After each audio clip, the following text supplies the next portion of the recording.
తన అడుగు జాడల యందు నడుచుకున్నట్లు మీకు మాదిరి ఉంచిపోయాడు. దేవునికి స్తోత్రం కలుగును గాక. హల్లెలూయా. ప్రియమైన దేవుని బిడ్డలారా, గమనించినట్లయితే దేవుని వాక్యం అంటుంది మాదిరి ఉంచిపోయాడట. ఏమి మాదిరి అని అంటే అక్కడ రాశాడు, తన అడుగు జాడల యందు నడుచుకున్నట్లు యేసు ప్రభువారి లెంట్ డేస్ దినాల్లో, యేసు ప్రభువారు 40 రోజులు ఉపవాసం ఉన్న దినాల్లో, ఆయన భూమి మీద జీవించిన దినాల్లో ఆయన పిల్లలమైన మనకు ఒక మాదిరిని, ఒక మార్గాన్ని, ఒక ప్లాట్ఫారాన్ని క్రియేట్ చేసి వెళ్ళినట్లుగా లేఖనాలు సెలవిస్తూ ఉన్నాయి.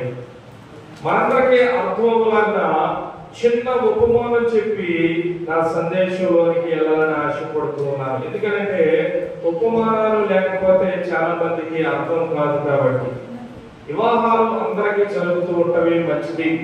వివాహాలు జరిగినప్పుడు, జరిగిన రోజున, వివాహం అయిన తర్వాత పెండ్లి కుమార్తెను పెండ్లి కుమారుడు వెనకాల నడవమని ఎందుకు చెప్తారండి?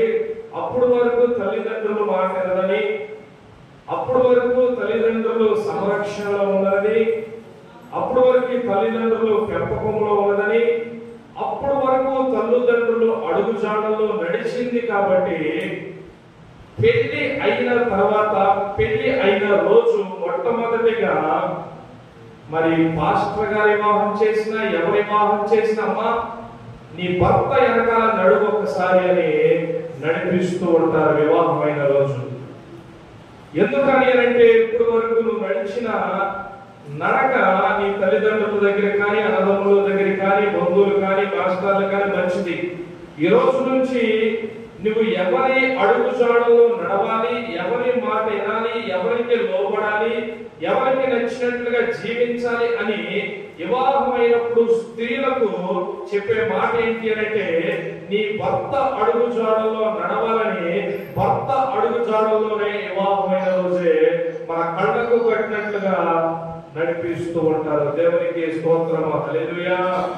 అలాగే మరి ఇక్కడ ఎందుకని ఈ మాట నేను ఉపమానంగా చెప్పాను అంటే, మీరు గమనించినట్లయితే స్పష్టంగా చెప్పాలని ఆశపడుతున్నాను.